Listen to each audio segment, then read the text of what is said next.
राधा स्वामी जी सत्संग के वचन।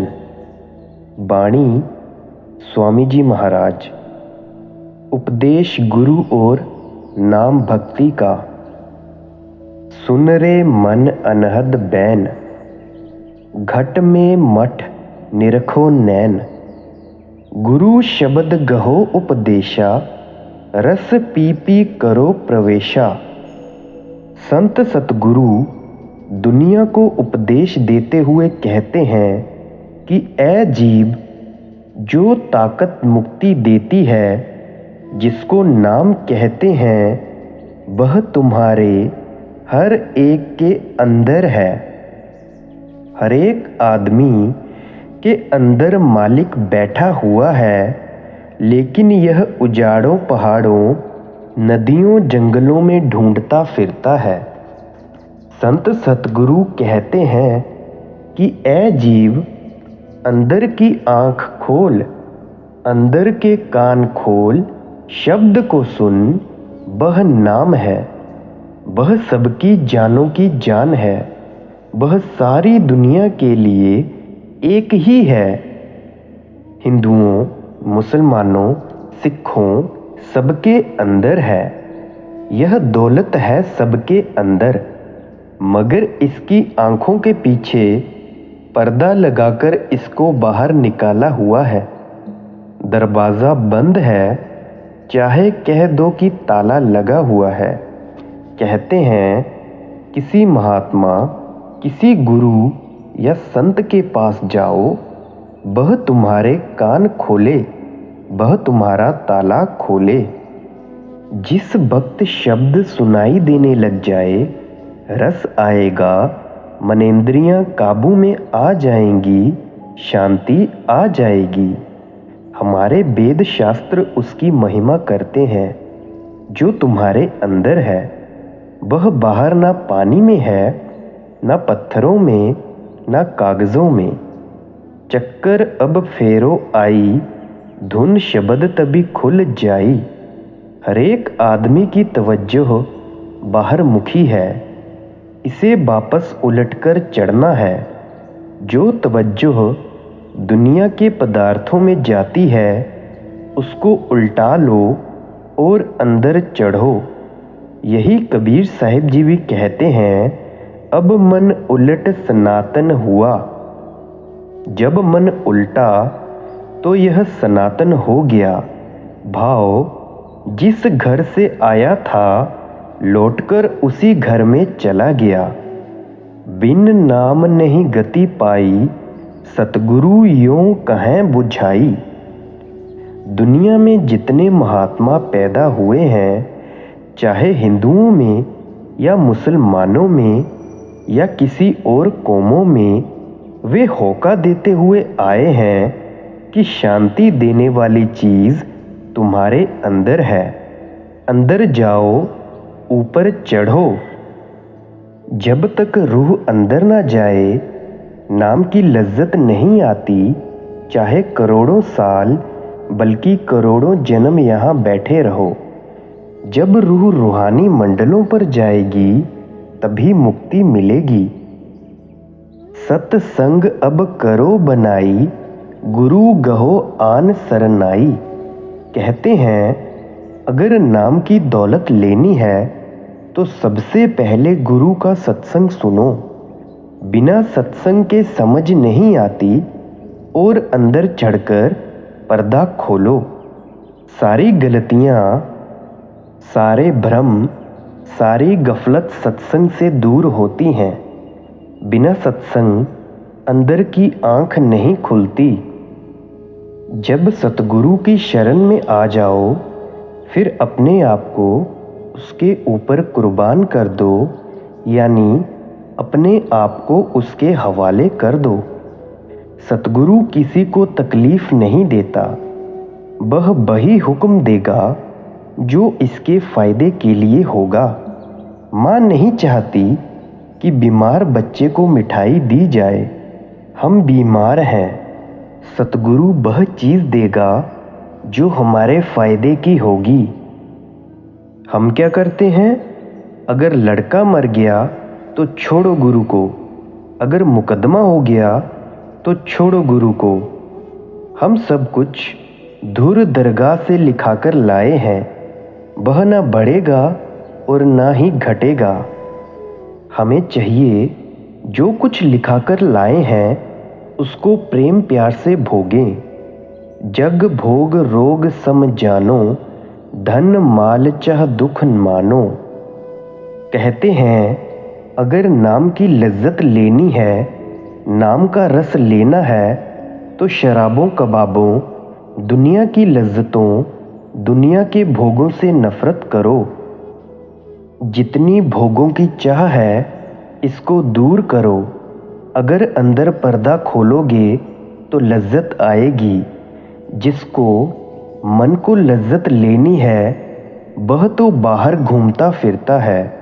यही गुरु नानक देव जी फरमाते हैं, बहु साधो दुख परापत होवै, भोगो रोग सो अंत बिगोवै।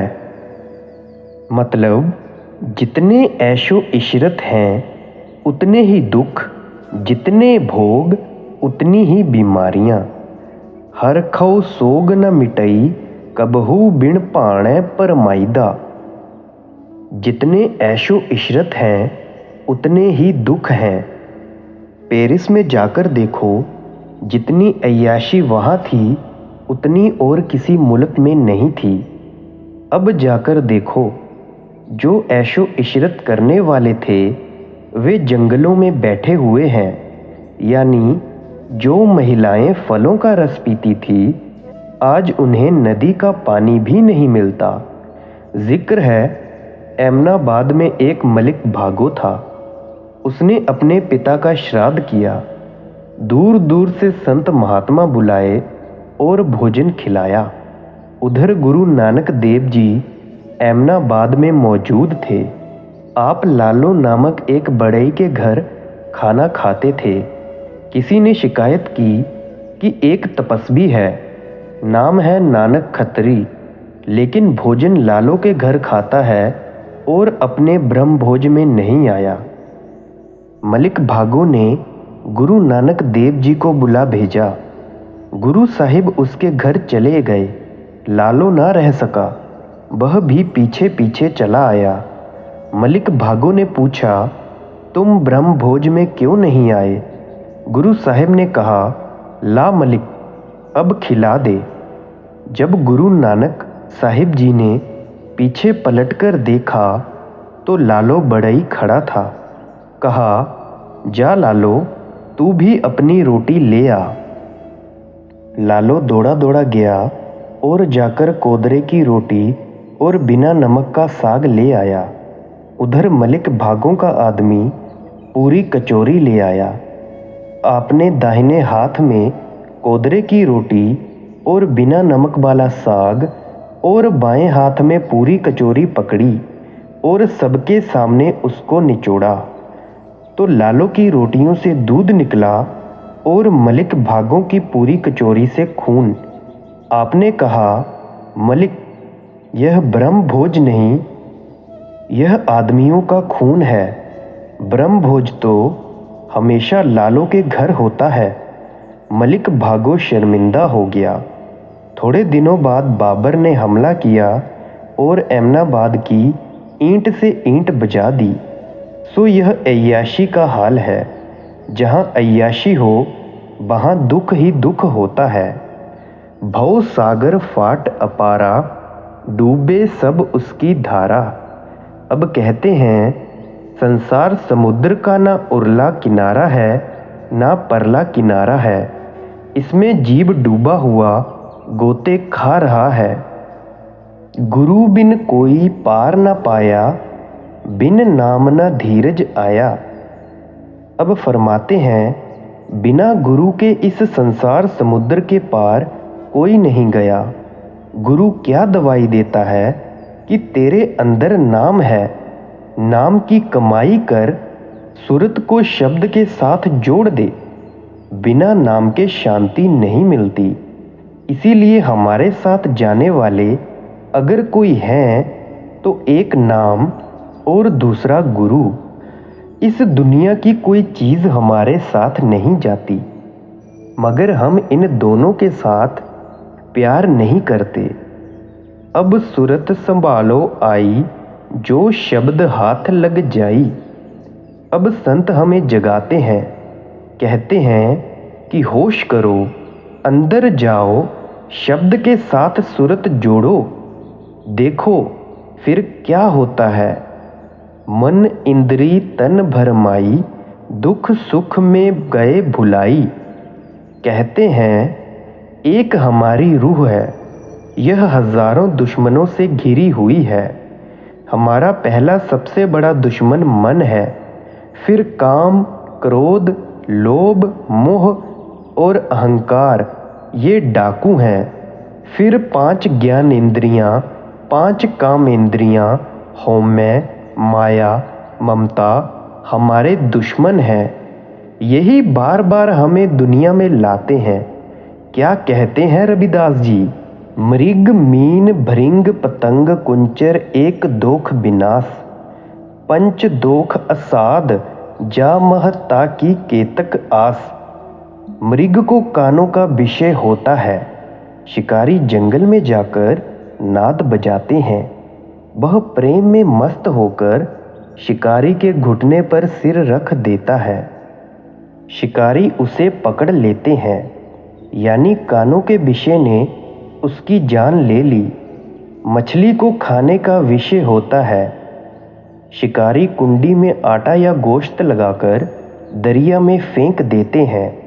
मछली आटा नहीं खाती, बल्कि कुंडी समेत उसे मुंह में डाल लेती है। कुंडी गले में फंस जाती है। मछली को हांडी में पकना पड़ता है। मानो जवान के विषय ने उसकी जान ले ली। भंवरे को सूंघने का विषय होता है। सारा दिन फूलों पर मंडराता रहता है। शाम के वक्त फूलों का मुंह बंद हो जाता है। अब या तो सारी रात बंद रहा या दम घुटने से मर गया। पतंगे को देखने का विषय होता है। वह दिए का आशिक होता है। जिस वक्त दिया जलता है, वह यह नहीं देखता कि दिया किसके घर का है।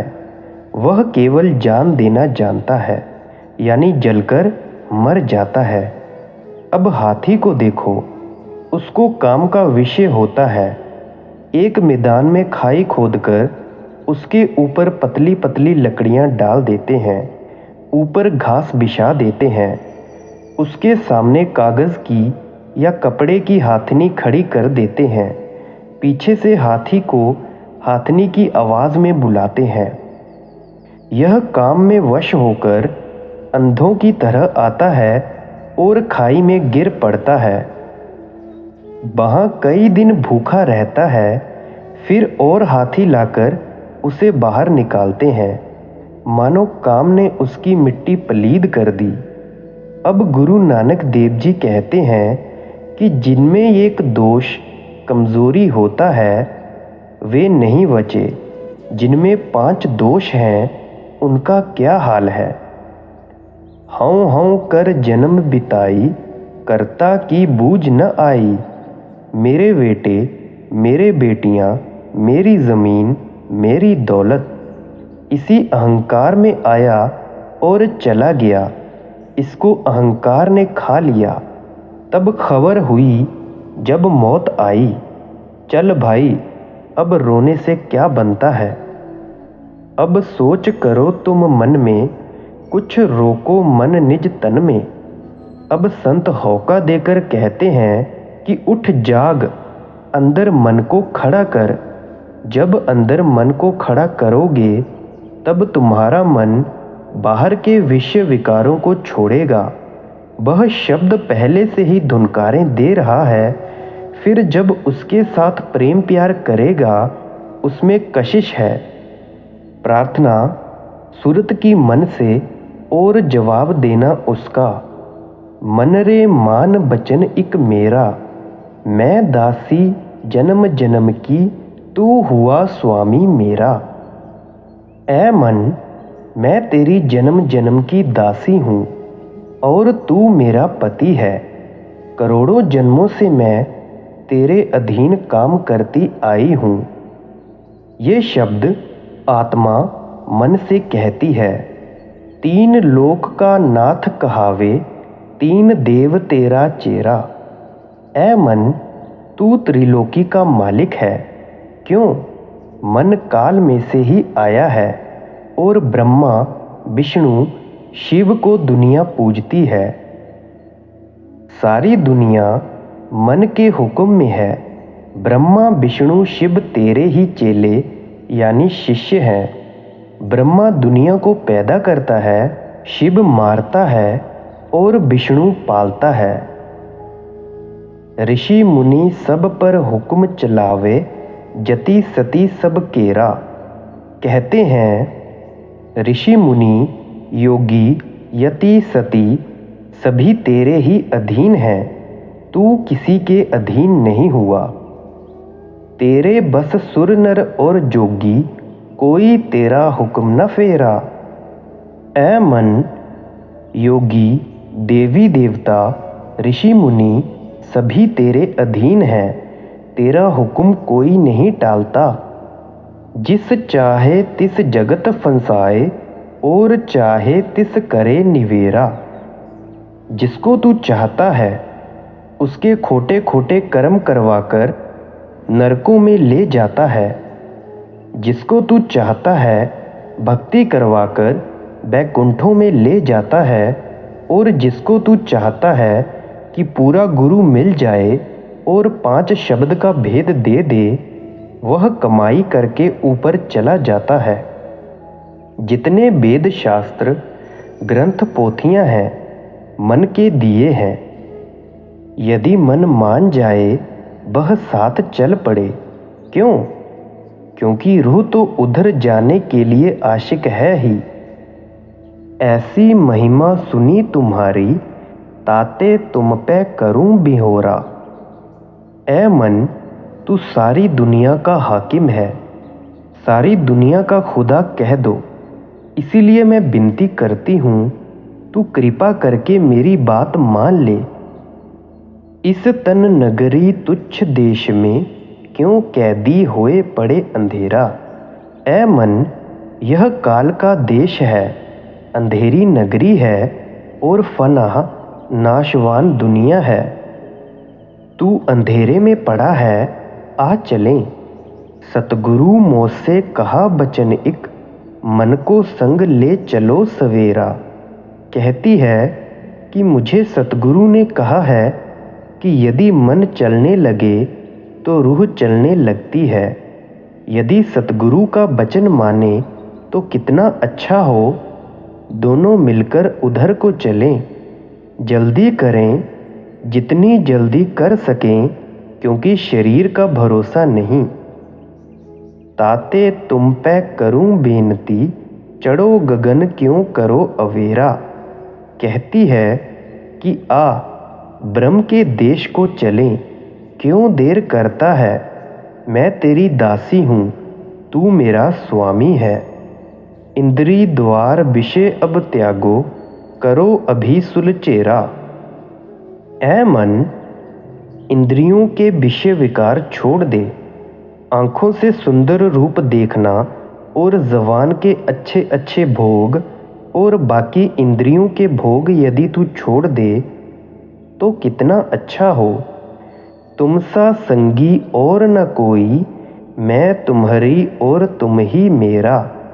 ऐ मन, तेरा मेरा जन्मों जन्मों का रिश्ता है, जन्मों जन्मों का संग है।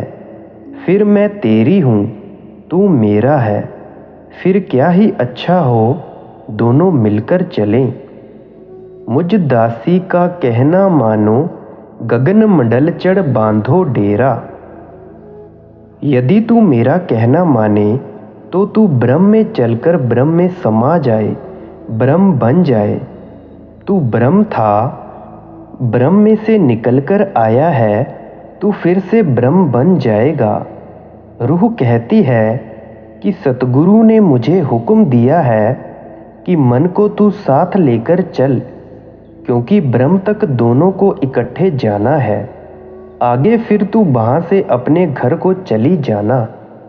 रूह कहती है, मन, मैं तेरे अधीन हूँ, तू मुझे बाहर लिए फिरता है।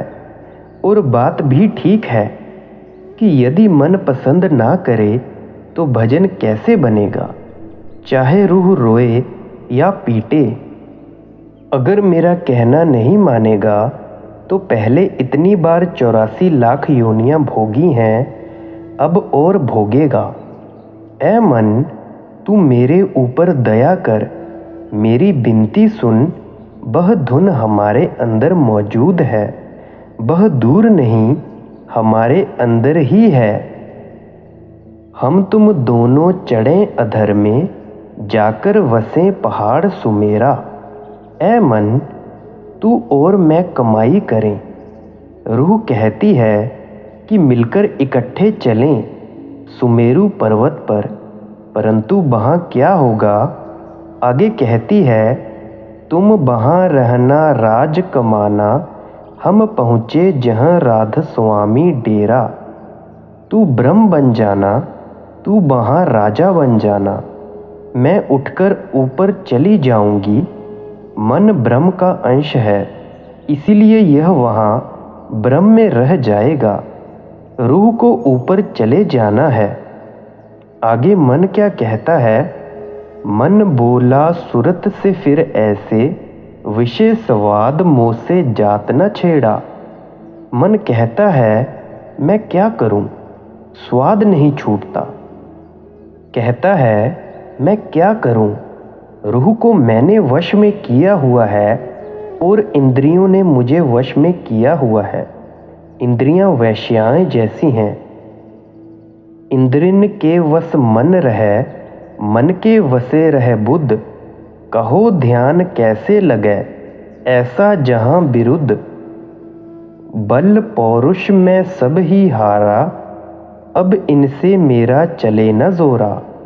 कहता है, मैं क्या करूं, इंद्रियों ने मुझे घेर लिया है और जिधर चाहती हैं मुझे घेर कर ले जाती हैं।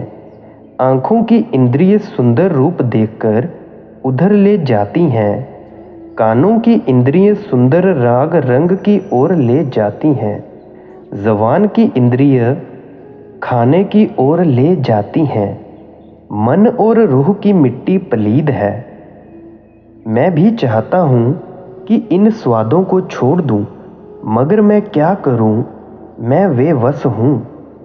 आगे पीछे बहु पछताऊँ, समय पड़े पर होवत चोरा। मन कहता है, जब मैं खोटा कर्म कर लेता हूँ फिर रोता हूँ, हाय मैंने क्यों किया। जब भोग सामने आते हैं उस वक्त मैं भोग लेता हूँ। भोगों को देखकर मैं बेवश हो जाता हूँ। कैसे चढ़ूं गगन को प्यारी, मैं चंचल ज्यों दौड़त घोड़ा। यानी मैं चंचल हूँ, जैसे घोड़ा एक जगह ठहरता नहीं, कभी इधर कभी उधर, इसी तरह मैं इधर उधर दौड़ता चला जाता हूँ। ताते तो से कहूँ जतन में, चल सतगुरु पै करे निहोरा। मन कहता है कि और तो कोई इलाज नहीं, सतगुरु के पास चलें तब कोई इलाज निकल आएगा। शरण पड़े मिलकर अब हम तुम, कर सत्संग होएं कुछ पोढ़ा। ऐ रूह, अगर मैं और तू दोनों सतगुरु के सत्संग में जाएं तो शायद कोई इलाज निकल आए। हम उनका सत्संग करें, उनकी शरण लें, वे हमें मुक्ति दे दें। शायद कोई ना कोई उपाय निकल आए। दया करें सतगुरु जब अपनी, पल पल राखें मोको मोड़ा। सतगुरु सत्संग के जरिए या ताड़ मार के जरिए मुझे रोकेंगे, मैं एक जगह खड़ा हो जाऊंगा।